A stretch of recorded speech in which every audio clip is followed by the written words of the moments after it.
ఇదేందండి? అందరు తెలుసా? ఒకసారి చూడండి. నీరు కేవలం ఒక అణువు కాదు, ఒక చైతన్యం. ప్రపంచంలో ఒక గొప్ప ప్రయోగం జరిగింది. చాలా జాగ్రత్తగా వినండి. ఇది 10 నిమిషాలే ఉంటుంది. చాలా అద్భుతమైన క్లాస్. మీ జీవితాన్ని, మన జీవితాన్ని మార్చే క్లాస్. ఒక గొప్ప ప్రయోగం, సైంటిఫికల్గా నిరూపించినటువంటి క్లాస్. నీళ్ళు H2O అనే ఒక 2 అణువులతోనే తయారైందని చెప్పి అంటారు కదా. దానికి జ్ఞాపక శక్తి ఉందని చెప్పి ఒక ఆయన వచ్చిండు, ఒక గొప్ప సైంటిస్టు, మసారు ఇమోటో. చెప్పండి. ఒక జపనీస్ శాస్త్రవేత్త వచ్చి నీటికి జ్ఞాపక శక్తి ఉంది. అయితే నేనేం చేయాలి సార్? ఇక్కడే ఉంది కథ అంతా. నీటికి జ్ఞాపక శక్తి ఉందంటే సైంటిస్టులు అందరూ కొట్టిపడేసిండ్రు. ఫస్ట్ సైంటిస్టులు అన్నీ కొట్టిపడేస్తారు. ఫస్ట్ కనిపించనివన్నీ లేవు అంటారు. కానీ యోగులందరూ ఏమంటారు? అవునా, అయితే చూద్దాం. రైట్. ఏం చేసిండు ఆయన? ఏం చేద్దాం చూద్దాం. మన శరీరంలో మొత్తం నీటి శాతము 70 పైన ఉంటుంది. ఎంత శాతము అంటే శరీరంలో రక్త మాంసాలు మొత్తం 30, బొక్కలు, ఎముకలు, కిడ్నీ, లివర్లు ఇవన్నీ ఎంత శాతము? 30%. మొత్తం ఎంత? మిగతా ఏముంది? రైట్. ఇంకోటి, మన శరీరంలో మెయిన్గా ఒకటి ప్రవహిస్తుంటుంది. ఏంటది? బ్లడ్. ఏంటది? బ్లడ్లో 90% నీళ్ళే. మళ్ళీ ఇప్పుడు చెప్పండి, మన శరీరం అంతా కూడా ఏమనొచ్చు? 99% నీరు. మన శరీరంతో. అందుకే ప్రతిసారి ఎప్పుడు చెప్తుంటారు, నీళ్ళు ఎప్పుడు లోపలికి నీళ్లు తాగుతూనే ఉండాలి, గడగడ గడగడ నీళ్ళు తాగుతూనే ఉండాలి, నీళ్ళల్లో ఉండాలి. ఈ శరీరాన్ని నీళ్ళల్లో నానబెట్టాలి అంటుంటాడు, నీళ్ళు తాగుతూ ఉండాలి అంటాడు ఎప్పటికీ. ఎందుకంటే లోపల ఎన్నో కర్మాగారాలు ఉన్నాయి, ఎన్నో ఫ్యాక్టరీస్ ఉన్నాయి. ఆ ఫ్యాక్టరీస్ అన్నీ నడవాలంటే వాటర్ సప్లై కావాలి. మన కార్కి పెట్రోల్ కావాలా వద్దా? ఎంత పెద్ద రేంజ్ రోవర్ కారణ తీసుకోండి, ఎన్ని కోట్ల కారణ తీసుకోండి, దానికి ఏం పోయాలి? మన శరీరానికి ఏం పోయాలి? నీళ్ళు ఉండాలి. కాబట్టి 99% కూడా రక్తము మన శరీరంలో ఉన్నదంతా కూడా నీరు. ఇది క్లియర్. రైట్. అయితే ఇప్పుడు నీటికి జ్ఞాపక శక్తి ఉందన్నారు కదా, దాని దగ్గరకు వద్దాం. నెక్స్ట్, ఈ రహస్యాన్ని పరిశోధించిన పరిశోధకుడు ఎవరంటే మసారు ఇమోటో. ఈయన ఏం చేసిండంటే నీళ్ళని తీసుకున్నాడు. ఆయన వాటర్ను తీసుకొని ఒక గ్లాస్ తీసుకున్నాడు, ఇంకో గ్లాసు, 3 గ్లాసులలో నీళ్ళు పోసాడు. దాని మీద ఒకటే నీళ్ళు, మళ్ళీ ఒక పంపులోంచి వచ్చిన నీళ్ళే తీసుకున్నాడు ఆయన.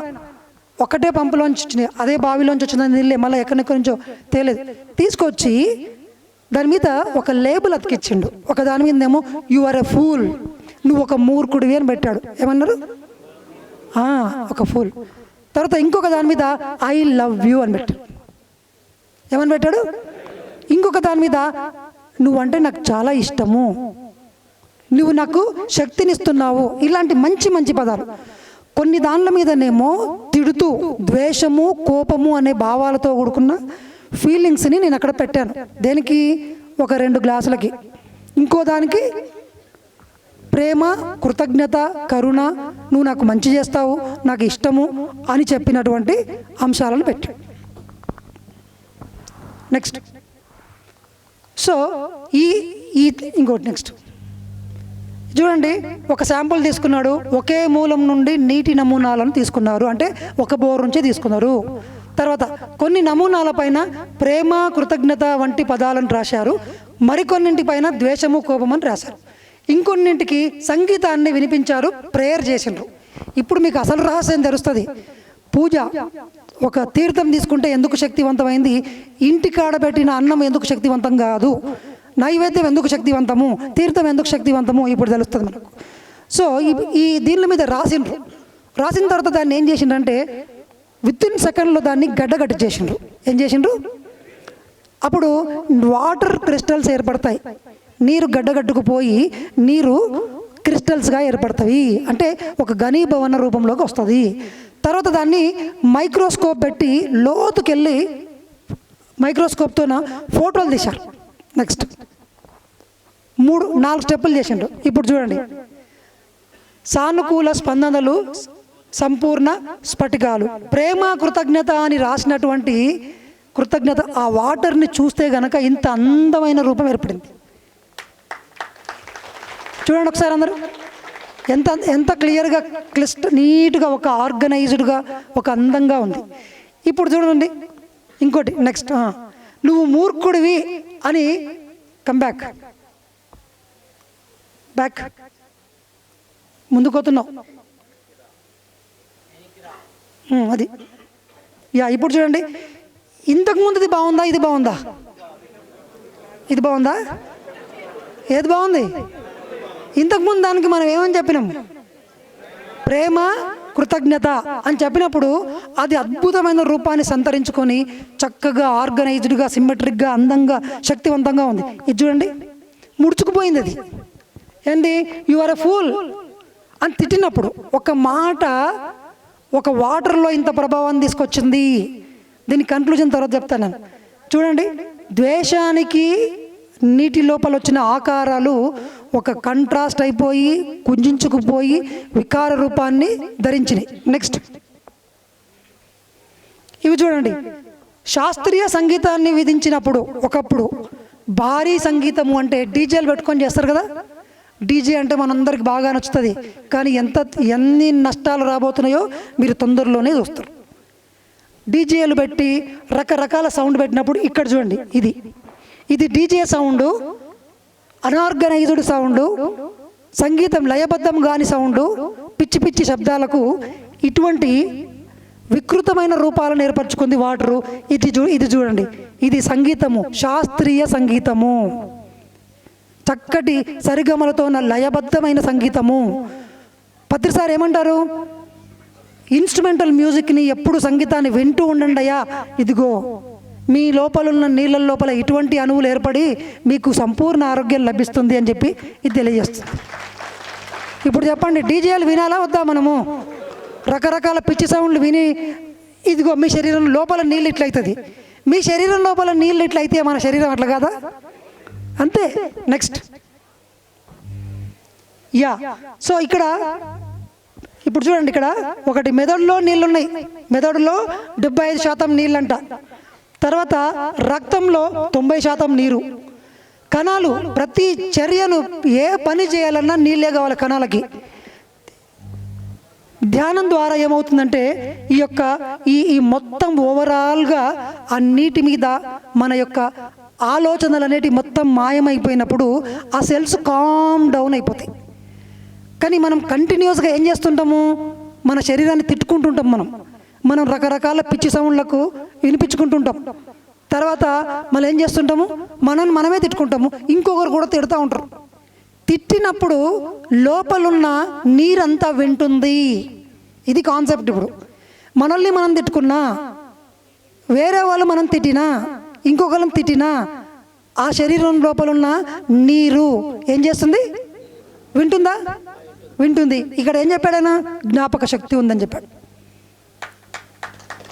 మరి నీరు విని గుర్తుపెట్టుకుంటుంది నువ్వు మూర్ఖుడివి అని. గుర్తుపెట్టుకున్న వెంబడే తక్షణమే లోపల క్రిస్టల్స్ అన్నీ మారిపోయి మన శరీరంలో అస్తవ్యస్తమైనటువంటి బ్లాక్స్ ఏర్పడతాయి. ఆ బ్లాక్స్ ఏర్పడి రోగాలుగా తయారవుతాయి. ఎమోషన్స్ అంతా సప్రెషన్ అయిపోతుంది. మన మైండ్ సరిగ్గా పనిచేయదు. మన శరీరంలో అనారోగ్యము, మనసు శాంతి ఉండదు, ఉద్వేగాలు, కోపము, బాధ అన్నీ వచ్చేస్తాయి.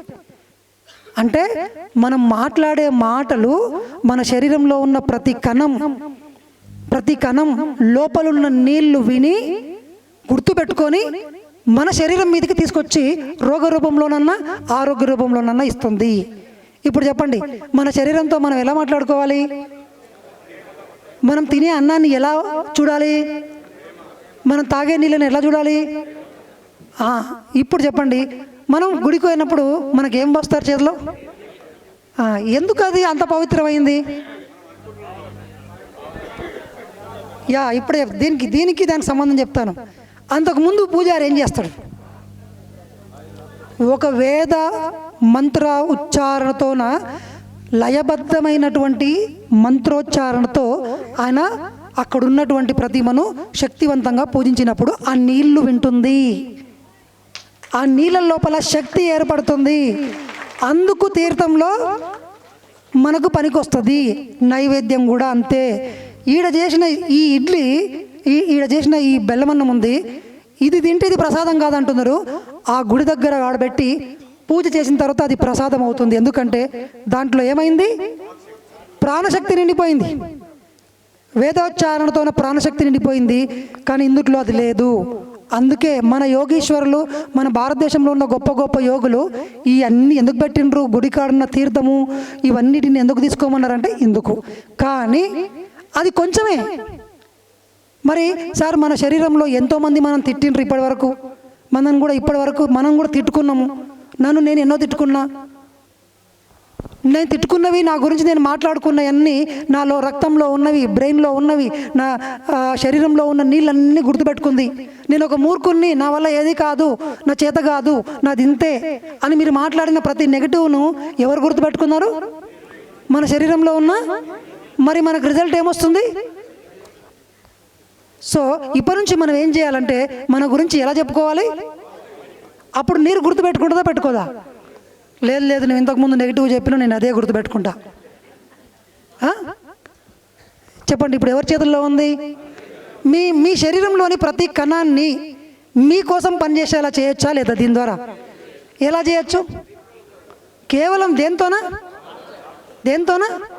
అందుకే పత్రి సార్ వాక్శక్తి దాని వెనకాలన్న రహస్యం చెప్పలే సార్ మనకు. కానీ వాక్కు సరిగ్గా చేసుకో, నువ్వు దేవుడు అవుతావు అన్నాడు. ఇదిగో ఈయన నిరూపించండి సైంటిస్ట్ మసారు ఇమోటో.